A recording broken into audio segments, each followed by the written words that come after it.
but it's just those different level of emotion that we lay down on the timeline of the event. So it's not only about planning, the menu, the cocktail, the entertainment, it's planning those emotions that will create an emotional connection and will make guests remember the brand, remember the event in a very special way.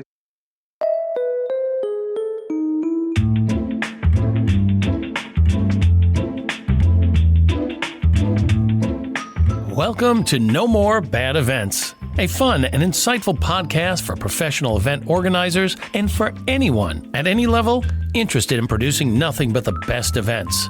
Each week, we'll talk with legendary event professionals to get an inside look into what they think makes a great event. And in the process, we'll draw out insider secrets, non-traditional approaches, and compelling stories from the most captivating personalities in the business.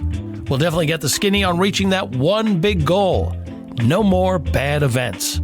I'm your host, Scott Bloom, comedian, event MC, and now your podcast host. Let's get started.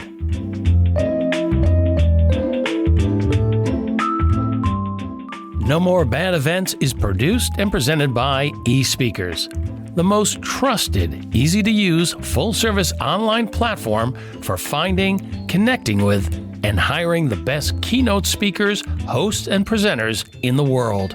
With the deepest catalog of professionals available through the eSpeakers marketplace, you can be assured that the speaker you book will be the absolute best speaker based on your goals, bar none. eSpeakers, the #1 way to find your next perfect speaker. For more information, go to espeakers.com. Bonjour, bonjour, bonsoir, bonne nuit, bienvenue, welcome to No More Bad Events. Why am I speaking like this? I do not know. I think I'm speaking this way, to be honest with you, because I'm sort of affected by our guest today. My guest today is a very cultured French gentleman. He's a French gentleman living in New York right now. It's actually Thomas Serrano. Thomas is founder and CEO of Exclamation Group, an experiential agency dedicated to opulent brands. We're talking Bulgari, Hermès, Van Cleef & Arpels. Put a little French accent there. Van Cleef & Arpels. As you listen to Thomas, you'll see he is quite the expert in this super exclusive realm. Another expression that comes to mind is ooh la la. Ooh la la is a great way to describe this episode because this episode is perfection at its best. It's about creating events for luxury brands. That's what we talk about. It's about mapping out an exquisite emotional journey for your guests. And it's also about creating seamless, extraordinary moments for folks who have it all and have seen it all. But the cool thing about Thomas is that the steps he takes in curating these one-of-a-kind, off-the-chart affairs are transferable to any event planner. He talks about those steps, then shares the skinny on the fine detail. For example, he says, give your guests space. It says luxury and privilege. And give them access to something that they would not ordinarily have access to. And then connect it all to a story. Then it becomes unforgettable. And speaking of stories, Thomas regales us with quite a few of his own, including a story about his personal journey from Paris to New York.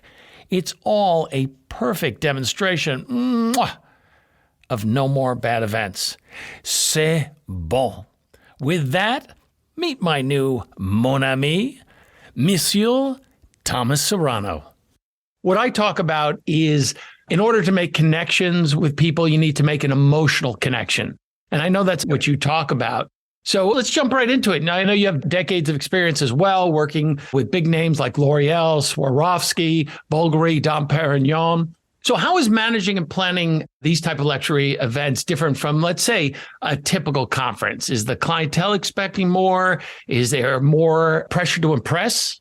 I would say yes, and for different reasons. I think it's really important to see that when you organize an event for a luxury brand, it's usually focusing about craftsmanship and the quality of their product and services. So all of a sudden, the attention to details, it's much bigger. It's all about perfection. So that's one main elements that make it, very specific to the luxury industry. The other one is people who are invited to those type of luxury events, they can afford pretty much everything. So they have seen a lot of things, they're well traveled. So it means that the level of expectation is really high. After that, I would say across the board, any corporate event, there was always, a lot of expectation. It's always stressful for the speakers or for the people organizing it. But I would say the level of details, and also if you're speaking to an internal audience or an external audience, it's a little bit different. And if it's a global audience, I guess there's even more, pressure because people travel from around the world to be attending that specific moment. And that's what we do for a living. We only do those very large scale luxury events where the client, usually now, if you speak at big organization, our client, LVMH Group, Kering Group, Richemont Group, they all have event departments that organize their events. But when it comes to organize something that is a little bit more special, where you have a big celebrity or global launch, they will come to us because we have that experience and we can help them with the design, the narrative, the storytelling, the emotional connection, and also, the logistics to back it up to make sure that it's a flawless experience. So, in terms of pressure to put on a great event, you're sort of representing the brand. So if the brand is high quality, is elegant, I assume that the meaning has to represent that as well. Yes, we have to be meaningful. So we have to make sure that when we do an event, it is unique to the asset of that brand. It has to look like that brand. We have to embody the DNA of the brand, understand the heritage, and make them look, modern and relevant to today. So that's for sure the first element into the brief that we take into consideration. And I would say that's maybe the easiest for us because we have been doing it forever. The second one is how to be meaningful to the audience, which is a little bit more challenging. Why would they come to see a new watch or a new necklace? Why would they make the time to come to us? Those people are busy. They have a lot of other invitations to attend. So that's, again, how do we make sure that we have that special, promise that will make them, from receiving the invitation or the save the date, that the storytelling is starting and they are really eager to come. And after, obviously, we try to make it one of a kind. It has to be very distinctive, and we have to deliver on the emotion to make it very memorable for them. I was doing some research on you and I found this quote, and I thought it was a great quote to sort of summarize your perspective on putting together and producing these type of events. You said it's about taking a relationship at the beginning that is sometimes transactional, and then in the end, making sure it's about curiosity, about how much the attendees learn about the brand and how they feel a connection with a brand. How do you build that relationship? I know you were talking about it starts from the save the date, but while they're there, what are some elements that you rely on to build that relationship? So there is, a couple of recipes that we use. What is interesting is that you want to make sure that when you do your scenario, you do your, run-off show of the overall, you want to map the emotional journey of the guest. And that's very important. I think we're the only agency really doing it the way we do it. And when we try to map that, there is a couple of criteria that we're going through. So we're looking at, is that going to be, in terms of relationship, to answer your question, is it going to be a personal or a collective experience for the first 5 minutes or the last 5 minutes or in the middle? So is it personal or is it collective? What emotion are we delivering? Is it nostalgia? Is it joy? Or is it just quiet luxury moment? Or is it just delight? Or is it just, enjoying a cocktail? After we mix that with the level of intensity, nostalgia could be just a light, delightful moment, or nostalgia could be something very deep, that brings you tears. And after, the last one is, are we asking the guests to interact? Are we engaging with them? Is it very an interactive experience, or is something just passive? You come and you enjoy that beautiful, flower, massive arrangement in the middle of the room, and we're not asking you anything else than just, smell the flowers and enjoy the design, where you may have the product hidden right in the middle. I'm inventing. But it's just those different level of emotion that we lay down on the timeline of the event. So it's not only about planning, the menu, the cocktail, the entertainment, it's planning those emotions that will create an emotional connection and will make guests remember the brand, remember the event in a very special way, because I believe most of the large corporate events in the US are not special enough. The recipe is like, oh, let's find a good venue, we'll bring some good food, we'll have good people, and will be a good event. It's not good enough to spend that much time and money to deliver with such low expectation. So I use that technique that I learned from actually New York, from producers of different Broadway shows that map the emotional journey. And we do the same. And it helps us a lot and helps also our clients to have a step back, before the event, before you deliver the event, couple of weeks before, we can look at that together and we can say, are we delivering what we were meant to deliver when we started, that project 4, 5, 6 months ago? And that's something that we enjoy doing because we're passionate about building those relationships. And I think that's the most important for the brand. You don't want to be the brand that is perceived just as that. Luxury, it's everything beyond, but not transactional. There is no need to buy an extra scarf from Hermes or to buy another set of glasses from Baccarat that are very expensive. There is no need for that. So if there is a need, it's because emotionally you feel that this is something that going to make you more privileged, feel more special. But to drink or to get warmer, you can have a different scarf that will be much more efficient and will keep you much warmer than the Hermes one. We're talking about exclusive brands. Is there a sense of making the guests feel like this is an exclusive event, that you're making them special? I mean, I want to talk more about this emotional journey because the emotion hits at all different points. It's senses, it's how we feel when we're at the event. So talk to me a little bit about the feeling of exclusivity. It seems like that would be important at these events. Yeah, it's a good question. Exclusivity for me, when you ask me, it feels like, the negative space that you have in advertising, in design, in a poster. That's what luxury is about. Luxury is a lot about the negative space. It means that you want to have that privilege that you're among those happy few and there is no big crowd. Basically, space is luxury. If you go to a first class in a plane and you go to an economic, the big difference is the space. How much more space do you have? Same in a restaurant, same in a theater.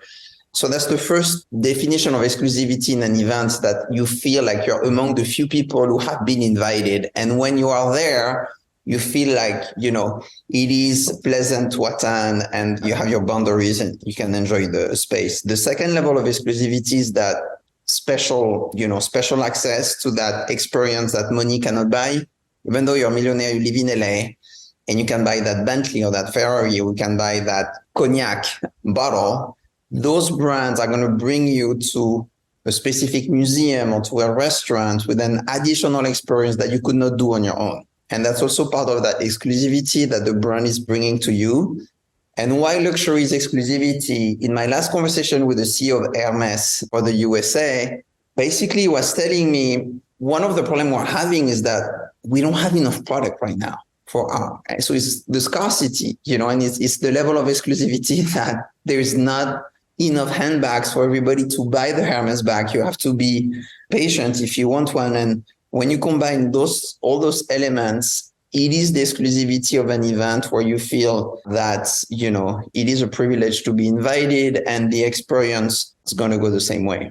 So it seems like, what you're doing when we're talking about sort of emotional mapping, you're telling a story. You want to bring them into the story. You want them to feel good that they're part of this exclusive story. So do you produce each event like someone might be writing or directing a film or a play or writing a beautiful story? Do you see yourself? Do you visualize your guests or visualize yourself if you were going through this? Here are different touch points. Here are different places where they can feel something. Yeah, that's totally true. And I think that's a new approach. People sometimes, enter the event planning through logistics, through production, through different marketing KPI. We enter it through the storytelling. We just wrote an immersive theater play for a brand we just delivered in California last week, who has the most exclusive writing instrument in the world. And we wrote 3 chapters of an immersive play, and at the opening, in the middle of the dinner, and at the closing. And that was exactly that. That's what we do. And we convey those stories that are unique to the brand, that people can relate to. And actually, there was a sense of humor in this one. It was cannot explain everything, but at the end, we are kidnapping the CEO as a fun moment. Everybody knew it was not a true kidnapping, but we were doing it. He was disappearing during the speech. We're taking him away to bring it back later. So the element of surprise is also important when you do those narrative, like a movie. You want to make sure that people don't expect the end and they are not bored in the middle. So yes, we use the same technique, and I think that's why also luxury clients come back to us, because it is a unique approach. And I think that's the most efficient, again, to move from a transactional relationship to an emotional one that will make them come back. So in this particular scenario, so there's the idea of using a story as a format or even as a metaphor for taking them through an evening. But in this particular instance, was there a sense of we are watching, we are in an immersive play? Was this more deliberate? Yes. We have the chance to, design the experience, and we don't have the boundary of the theater where everybody has to sit down and there's a stage and everybody's watching, the same thing at the same time. So we design it they were interrupting, those actors were interrupting the cocktail as a surprise. Nobody, they were coming in the middle of the night, bringing them all to the dinner to make them discover the dinner. Again, that logistic usually between cocktail and dinner, when you have to walk for a couple of minutes, could be just, again, transactional in a way, just a need. I need to walk for 5 minutes to go to the dinner. No, you don't need to walk for 5 minutes. During 5 minutes, actors are going to be with you and they're going to be interacting with you, and you're going to have fun talking to them, because usually when you go to theater, you never interact with the actors. You're just, in your seat watching them. You wish you could be on stage, but you cannot. But here you can. So that's what we're doing. We're making sure that there is a way for the guest to have somewhat of a unique experience. I have seen, for example, guests in the middle of an orchestra, classical music orchestra. I mean, when you are 2 feet away from the first violin, it's once in a lifetime. And I've done it too. The quality, it's not only about the proximity to say, hey, I was in the middle of the orchestra. It's just that the experience is not the same. The quality of the sound, the way you feel immersed, the way you just look at the conductor that is just, next to you, it's very different. So it's part of our DNA that we like to do, to make sure that if we speak theater, if we speak music, we take the components of an entertainment or a concert, or we take the component of a theater play, but we make sure that the guests have a very, very special experience. And usually it comes with that proximity or exclusivity that they cannot deliver, in Broadway, or they cannot deliver in a regular movie theater. What I find interesting is that, we are talking about luxury events, but a lot of these techniques that you're using, the design is something that can affect, any type of conference. It really plays into your field and and your clientele. But I like the idea of finding these special moments. Now, at this point, if anyone who's listening hasn't figured this out, by the references or your accent, you are actually French. So big reveal here on the show. So talk to me about how you're French, a little bit about your French background. How has your upbringing helped you bring a sort of a European perspective to your planning? And what are some of the unique challenges this presents? And how do you navigate these challenges? I think the first challenge as a French gentleman coming here in 2008 was to start a business with no connection, Even though I spent a year here in high school when I was 17, nothing to do, to learn English.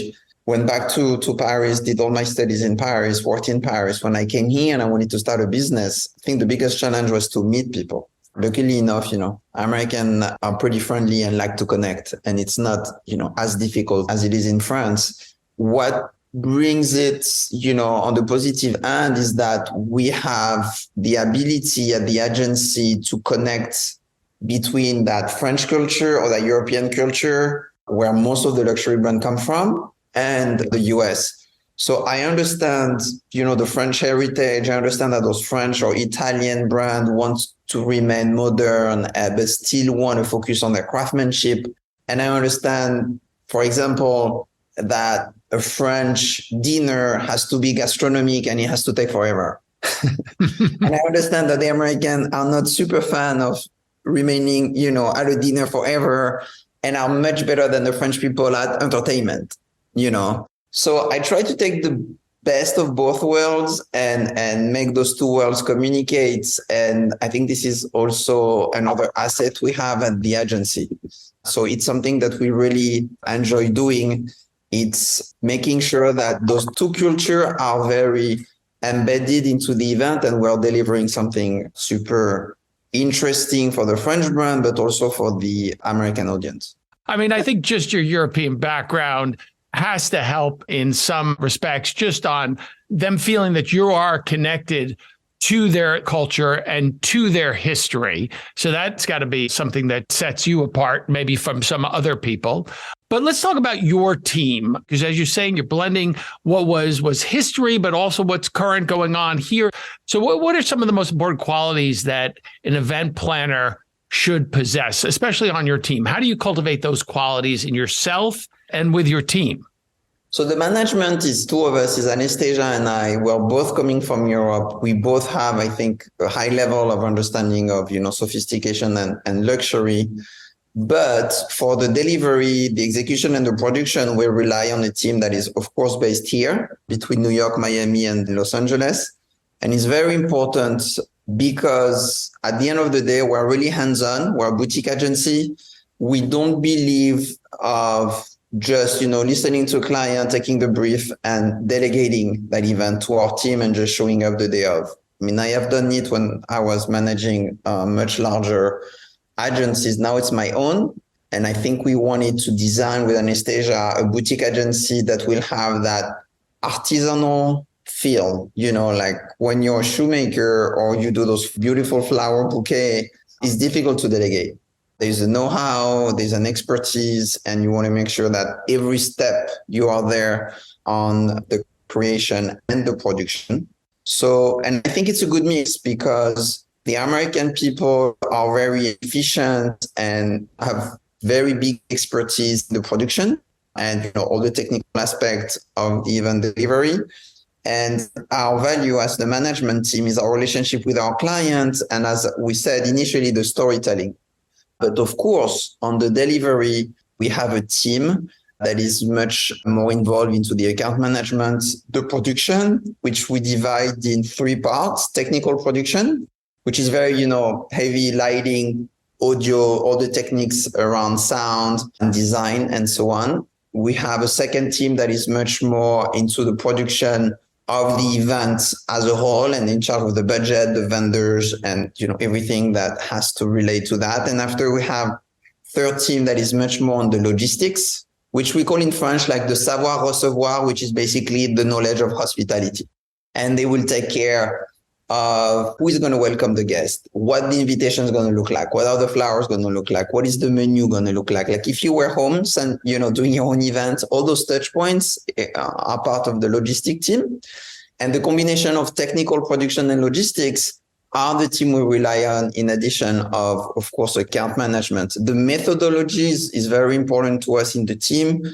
Of course, our very experienced people is key to us. And I think it's also key to keep some flexibility to be able to hire people that are freelance and that are on those specific location when you're going to do the event, because we want to work with local vendors for sustainability and for other reasons.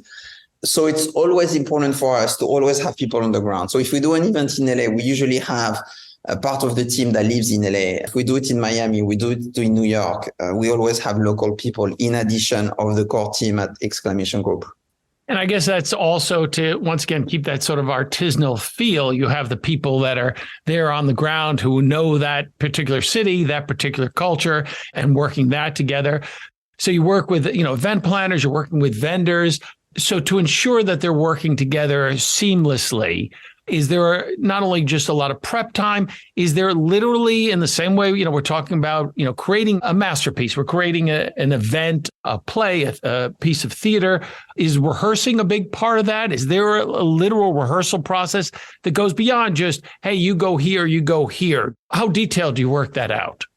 Yeah, we do. So we have a very thorough production schedule, as you know, because you're in business for a long time. We have a very thorough run-off show. And the first rehearsal is offsite around the table. Not a lot of agencies do it. So basically, we have all the different team members that represent different, and we go through the run-off show like if we were at the event. It's 9 o'clock. Our first guests are landing. As they are landing in the boardroom, we are rehearsing. As we're doing this, the hotel is setting up whatever, the breakfast there and all the components. And we go through the run-off show and we go through everything that can happen. But around the table where people could interact and point like, oh, we forgot that this will not work because if the guests are landing, but the breakfast, but the whatever, the corridor that they want to use for the breakfast, we just close it down, because we are delivering that diamond that is $25 million and security is going to block it for half an hour. So, we find out those things that we don't want to discover on site. And after, in addition of the rehearsal, it's all about what happens if it rains, of course. What happens if there is no more power? What happens if a guest faints? What happens? So we go through all those unexpected moments. We cannot cover them all, but we try to cover as much as we can. And when we rehearse, of course, we have, technical rehearsal, dress rehearsal.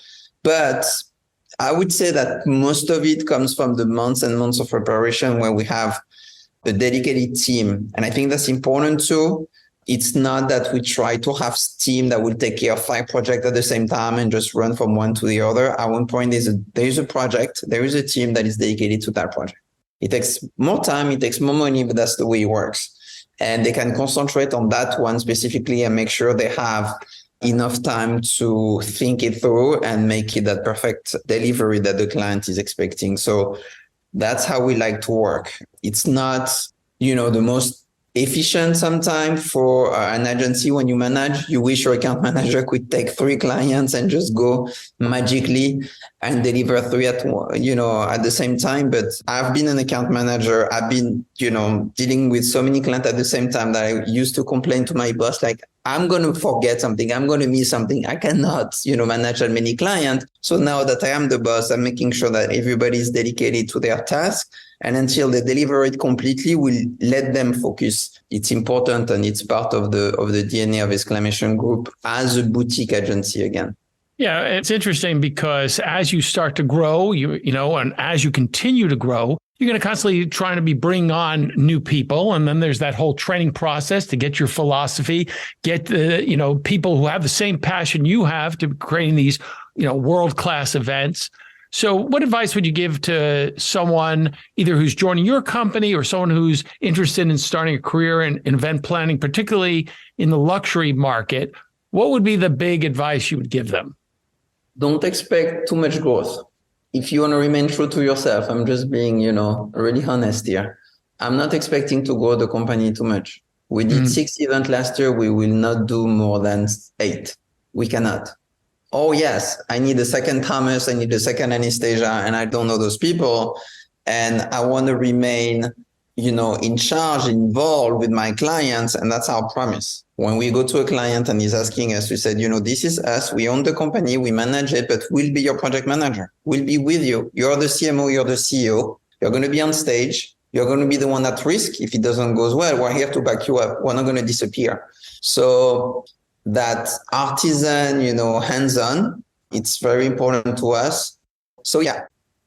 As we wind down here, you've talked about some really memorable experiences. Is there 1 or 2 events that really stand out that were not only executed flawlessly, but it was more about the feedback that you got from the audience? You felt their experience of having goosebump moments. There was a vibe, an energy in the room because you created this emotional experience and it really did lock them into the brand, kept them connected to the brand. Any come to mind? So we did a global launch for a car and it was Ford, and Ford is not a luxury brand, but they came to us because they only had one. And they say, he has to be treated like a jewel. He has to be treated like a jewelry. It's one of a kind.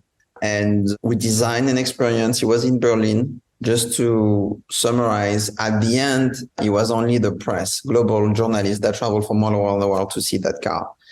And they all stand up and they, give a round of applause, which for me, it's expected, nothing special. Until the CEO of Ford Europe came to me and said, wow, could not believe that happened. And I was wondering what he was talking about.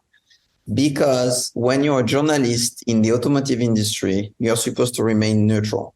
You are not supposed to show at the end of the showcasing of Toyota, Ford, or Lexus that, you have been, cheering for that brand more than another. So that's one that was interesting to me. And to give you a second one, it's just about the reaction of the audience. I was doing a show in a big stadium in Paris with 80,000 spectators.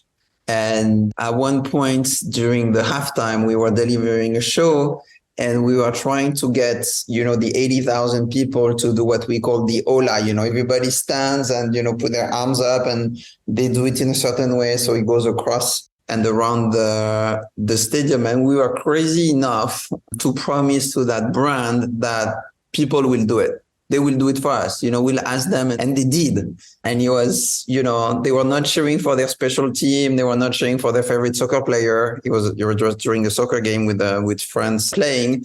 But so, yes, we had those very special moments where guests just relay journalists or soccer fans to our event so much that they just, stand up and starting to applaud. And it was our gift. It was what we work for.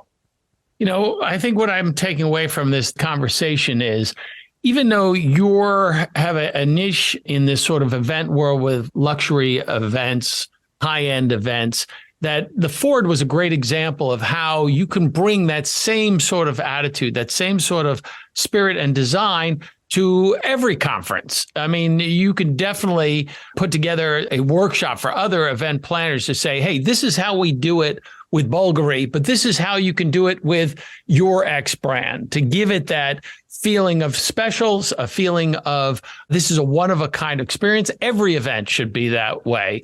So I learned a lot, definitely listening to you. I love this idea of mapping an emotional journey, that there is a story that you're telling, you're taking the audience around, taking them through an experience, that there are different touch points that you can affect them. And I think every event professional who's listening to this should keep that in mind when creating an event. I think that's real important. So, Thomas, thank you so much for joining us here. I had a great time speaking to you. Thanks so much for joining us here on No More Bad Events. Thank you very much, Scott. Thank you for having me.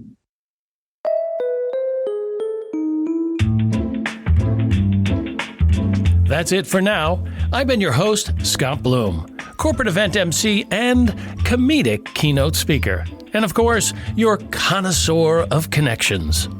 Oh, by the way, if you're interested, you can book me for your next event on eSpeakers Marketplace at espeakers.com/marketplace. And if you like what you heard, subscribe on Apple, Spotify, Google Podcasts, or wherever you listen to your favorite shows. If you loved what you heard, drop us a review and don't forget to share with your friends. No More Bad Events is produced and presented by eSpeakers. Thanks so much for listening. Now go out and make your event a great one.